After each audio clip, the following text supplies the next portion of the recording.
All right, so we are finally here. We're going to talk about Stokes theorem. So what is Stokes?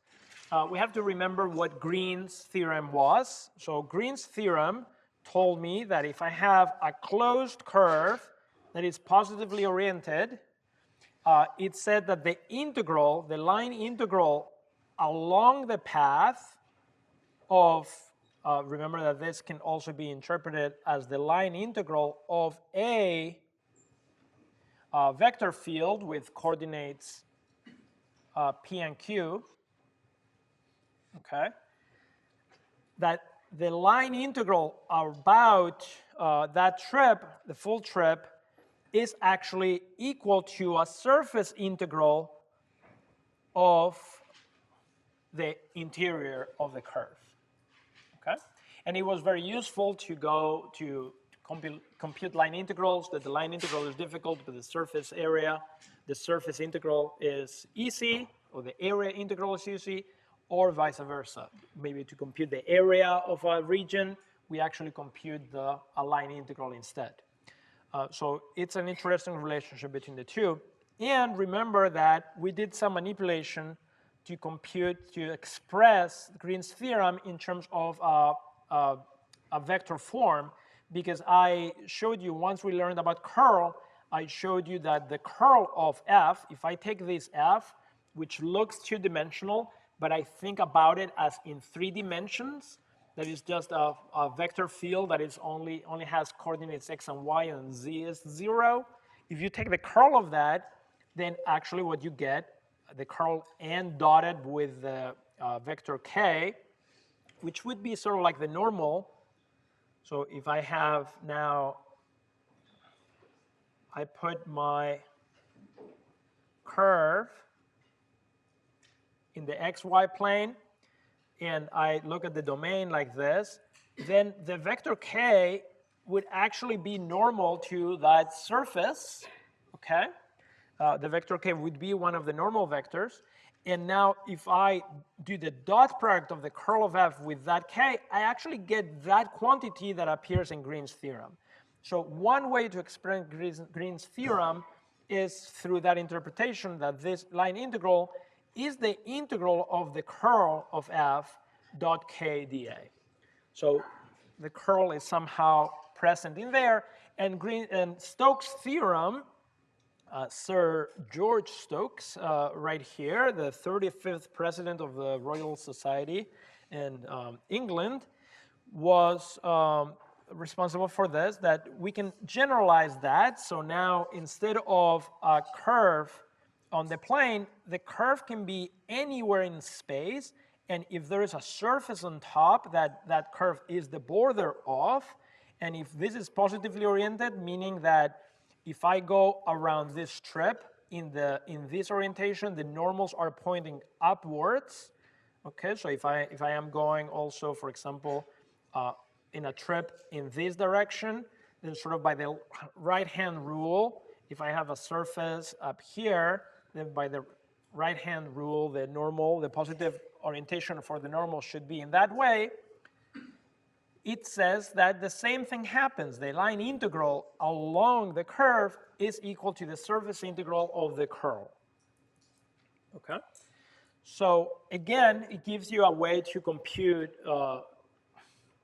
things about surface in terms of line integrals, or things of line integrals in terms of surfaces. So we use this to switch some integrals that are difficult in one way to the other one that is easy to compute. So let me show you how this works by evaluating a line integral where f is that vector field. So what is this intersection? The curve in play here is the following. I have a cylinder. Let me draw a cylinder here of radius 1. And then there is some plane. So this is cut out.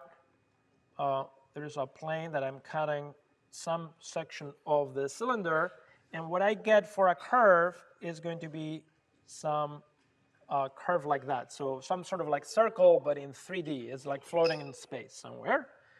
So that is my curve C. Okay? And now what I would like to do is integrate, do that integral.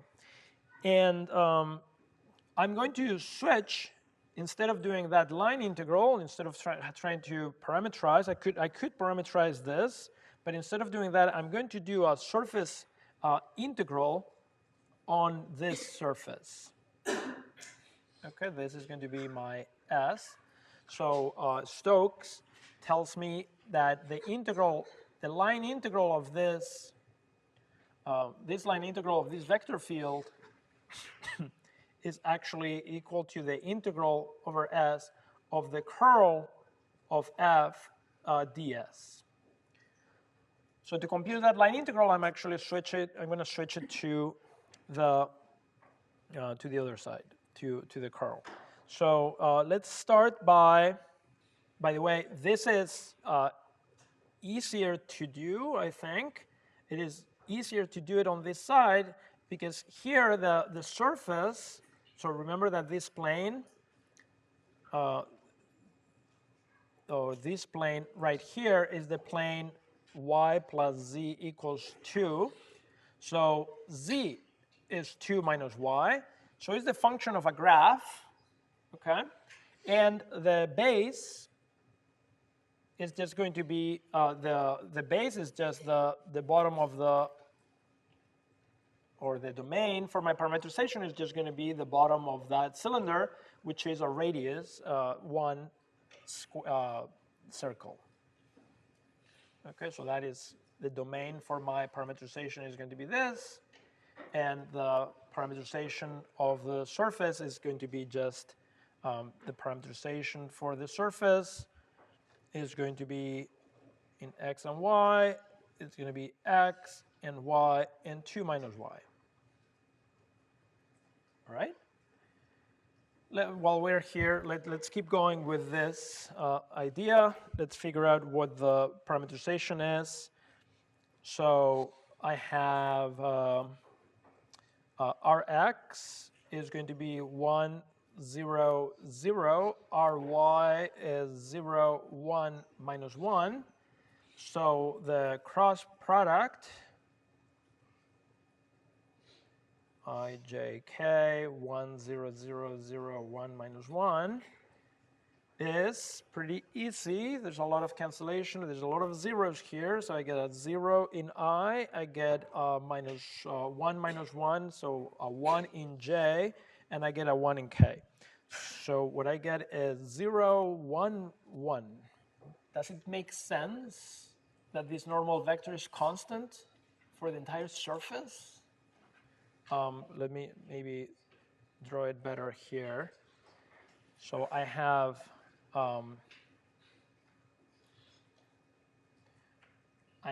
a cylinder. Okay. This is the cylinder is starting at the xy plane. I have a plane like this, and the curve that I'm trying to integrate over is the intersection of the two. If I drop it to the projection here, then the projection is the bottom of the cylinder. So I am going to parameterize this surface that is up here at a tilt by the values here. So this is what we call the domain of the values for the parameterization, while up here is the surface itself where I'm going to be doing the integral of the vector field. So you're kind of, is it the line integral of I'm switching, I'm using Stokes theorem. So I'm using here Stokes to switch from, they are asking me to evaluate this, and instead of evaluating this one, which I would have to parameterize some circle like that is sort of like tilted, I'm going to instead calculate an integral of surface of a vector field of the curl. Okay? So I'm going to calculate this integral, a line integral. Okay? So I have now the normal vector, and I was asking this is going to be my normal vector. That normal vector is constant. Does it make sense that it's constant? Why? Because what? It is a flat surface, so at any point, I should have the same normal vector everywhere. Okay? So they tell me, by the way, that the curve is oriented clockwise when viewed from above. So the parameterization of this curve, it would be in that direction. And then you can see that by the right-hand rule, the vector, the normal vector, has to point in that direction. Is that so? Is this vector pointing in the right direction? This vector is 0, 1, 1, which is this vector over here, starting from the origin. Okay, so it's a vector like that, starting from the origin, so it does match the orientation that I want. So this is positively oriented.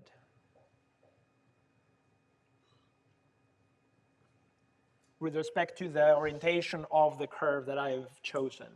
Okay, so we're in good business. The next thing I need is the curl. So I also have to compute the curl of f.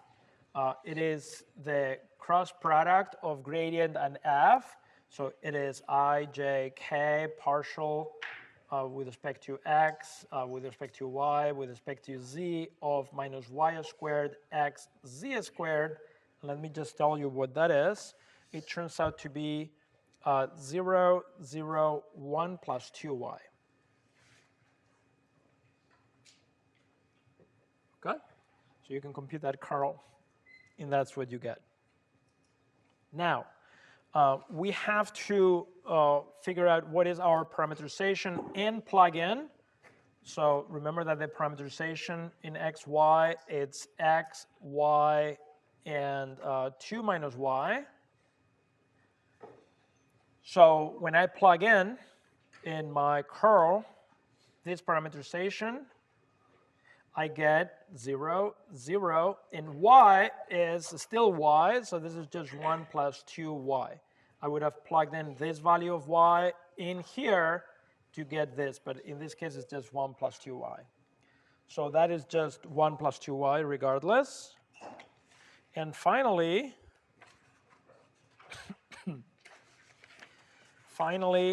I just do the dot product. So now I have to do the dot product of this evaluated at r dot the normal vector, which was 0, 1, 1, wasn't it? And that is just, if I do the dot product of this with 0, 1, 1, I get 1 plus 2y.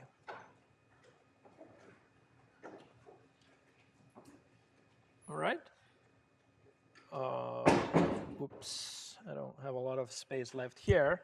But let me just try to figure out then what is it going to be. Then the integral that we were looking for, the integral of f dr is equal to the integral in surface of the curl ds, that is the integral over the domain of 1 plus 2y d area, where the domain, as I said, is a circle of radius 1. Okay? That is actually, this you can break into the integral in the domain of 1 dA plus twice the integral in the domain of y dA. And actually, as I said, if you integrate the coordinate y in an entire circle, there's a half of the circle, the y is negative, the other half is positive, and they balance out to 0. So this by symmetry is actually 0, and this is the area of a circle of radius 1, which is pi. So the answer is pi. So this answer here was just pi. If you don't realize that the integral over a circle of y dA is 0, you can do polar coordinates, and that becomes the integral of r sine theta dr d theta, and the integral of sine theta between 0 and 2 pi is 0. Again, because the sine between 0 and 2 pi, there is as much, there is positive as it's negative, and the integral cancels out to be 0. Okay, so there's several opportunities for you to not have to do any integrals and just see that, oh, that's going to be 0. Any questions about this one? Let's move on. Let's do another one. Now I'm going to evaluate a curl, ds. Here's the curl, and here's some surface.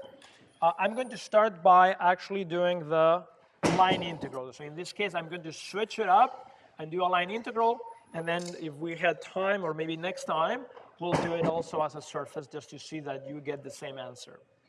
So here we have a surface. Let's start by drawing what the surface is.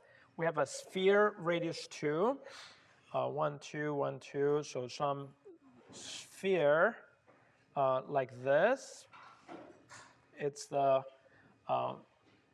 sphere is above the xy plane, so that's why I just drew that. But it has to be inside the cylinder of radius 1. The cylinder of radius 1 is here. So there is a cylinder cut out here. So the surface itself is like this, and then with the cap. So it is that, and the curve itself that bounds it is a circle of radius 1 at some height. We'll have to figure out at what height that is. Okay? So I can, if I call this, this is my surface S, the bound, that is the curve C. If I parameterize it in that direction, then the normal vectors would have to point out, okay? And Stokes' theorem tells me that the integral over the surface of the curl of f ds, it's in fact an integral, a line integral of f dr. So I'm going to do the integral of the line instead. Where is that line? We have to see, well, the equation for the sphere is a sphere of radius 2, and it intersects a cylinder of radius 1. So that tells me that 1 plus z squared is equal to 4. So that tells me that z squared is 3. So that happens, the action is happening at z equals the square root of 3, and it's a circle of radius 1 at height the square root of 3. So the curve itself is up here, like this, at height a square root of 3, and it is of radius 1. So I have to parameterize that curve, and that curve will be, it's a circle, so I can just do a circle of radius 1. So I can do cosine t sine t, and the height is the square root of 3. Do you remember how to do line integrals? A line integral is going to be the integral from a to b, f evaluated at the parameterization times the derivative of the parameterization dt. Okay, so times, this times is a dot product, by the way. So I need r prime, that is minus sine t cosine t 0, and I need f evaluated at RT. Let's see, f was xz, so x times z, the x coordinate is cosine t, in the z coordinate is square root of 3. So this is the square root of 3 cosine t, the square root of 3 sine t. Did I get that right? Yes. And then x and y, which is 3. X and y, no, there's no 3 anymore. It's just cosine sine. So cosine t sine t. Okay? And now I have to do the dot product. This is the bounds are going from 0 to 2 pi. I'm doing a full circle. So The dot product of the two, by the way, is, what is the dot product? The dot product is going to be minus the square root of 3 cosine t sine t plus the square root of 3 cosine t sine t plus 0. This whole thing is 0. So that's fantastic. Everything canceled out, and it turns out that this part is 0, a big fat 0, so the whole thing is 0, so this is 0. This over here, I calculated the dot product of fr dot r prime. And I got that that function itself was just 0, the 0 function. So the integral, the line integral is the line integral of the 0 function. So it's just 0. Perfect. Yes, yes, exactly that. Remember, what is being suggested is that we were silly just doing all this work. Remember that the integral in a closed path of a conservative vector field is 0.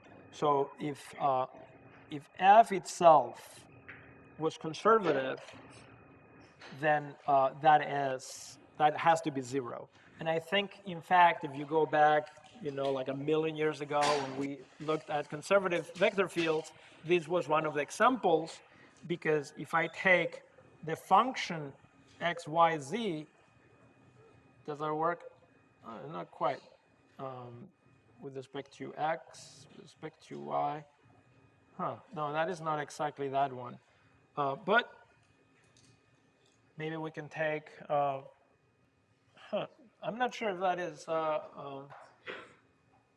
yes, so the answer to your question is yes. You can check, is this conservative, and then that closed integral in a closed loop, that would have been 0. But there is the question remains whether that is a conservative vector field. Okay, let me just try to think through what would it look like to do the integral as a surface integral.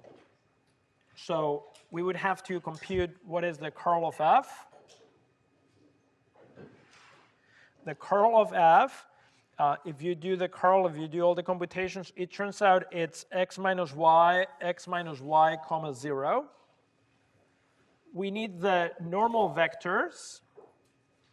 Okay, so I would also need the parameterization of the surface. The surface itself is parameterized in x and y, x, y, and then we have that z. The squared is 1 minus x squared minus y squared. So z would be the square root of 1 minus x squared minus y squared, the square root of 1 minus x squared minus y squared. Okay. Now take derivatives of this. So find our x, find our y, and then find our x cross our y, and figure out what that is. Now you see that there's going to be the derivative with respect to x of the third component. It's starting to not look great. So there's a lot of work that goes into doing it in this way, because we are parameterizing the top of the sphere. We're parameterizing this surface S. Okay? But Stokes is awesome, because if now we go back and think back of like, what is Stokes actually telling me? It's telling me that if I do the integral, there is a surface, there is a curve, that is the border of the surface. If I do this line integral, I get the integral of the surface. But if I now look at this and put a different surface on top, okay, some other surface that is also positively oriented, then this integral would also be the same, if this is S2, over S2 of the curl of f ds. So what that means is that the Stokes is telling you that you can choose your own adventure now, and I can actually switch what surface I'm going to be doing the integral over. because as long as they have the same curve, then the integral of the curl is going to be the same. So instead of trying to parameterize this surface, which is the cap, this little cap of the surface, let's find another surface that has the same border that it's easier to parameterize. So instead of parameterizing this little cap of a surface, switch and just do a circle of radius 1 and integrate in surface that circle of radius 1. Now the tangents are going to be a lot easier, or the normal vectors, instead of these normal vectors that you saw when we were looking at this. The normal vectors are going to be non-constant because we're looking at these normal vectors. But Stokes here is telling me that I can switch the surface. I'm going to get the same result, so might as well fix another surface that is just a flat disk and do the surface integral on that flat disk. We're going to get the same answer. The answer is going to be 0. So we'll do that next time.